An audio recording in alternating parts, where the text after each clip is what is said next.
So social proof is a social psychology phenomenon that we use to explain how people behave in groups and how that can be very different from how we behave as an individual.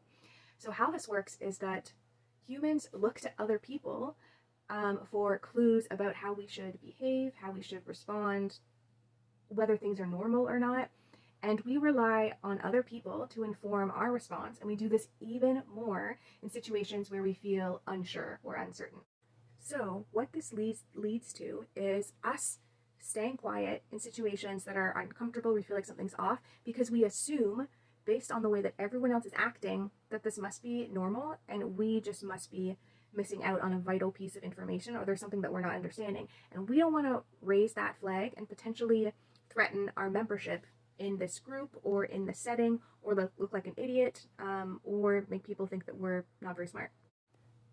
But this is precisely what abusers and controlling people rely on, this type of cognitive heuristic, which is like a shortcut that humans have used because making these decisions, and we make so many decisions all the time, it takes a lot of brain power, so we use these shortcuts. That's what a cognitive heuristic is. And so social proof is a shortcut that our brain relies on to help us inform our response and our judgment of a certain situation.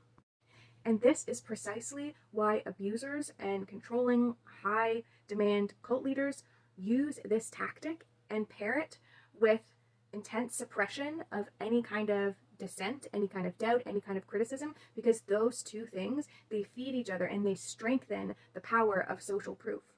And this is why cult leaders and abusers are so threatened by people speaking up and telling the truth, because it threatens this dynamic of social proof. And I want you to think about how much this dynamic is amplified so many times over when this person is a pastor. Just think about that. And think about that if that pastor has been accused of abuse, and how the congregation might think, there's no way that's true, because there's no way that he would still be a pastor in ministry if he did this, so it must not be true. So existing in this kind of environment where you are suppressing doubts or criticisms or discomfort that you have because you feel like you're the only one, so you must be the problem, it conditions you to disconnect from your own intuition and your own judgment in favor of the social proof that you feel like you're surrounded by.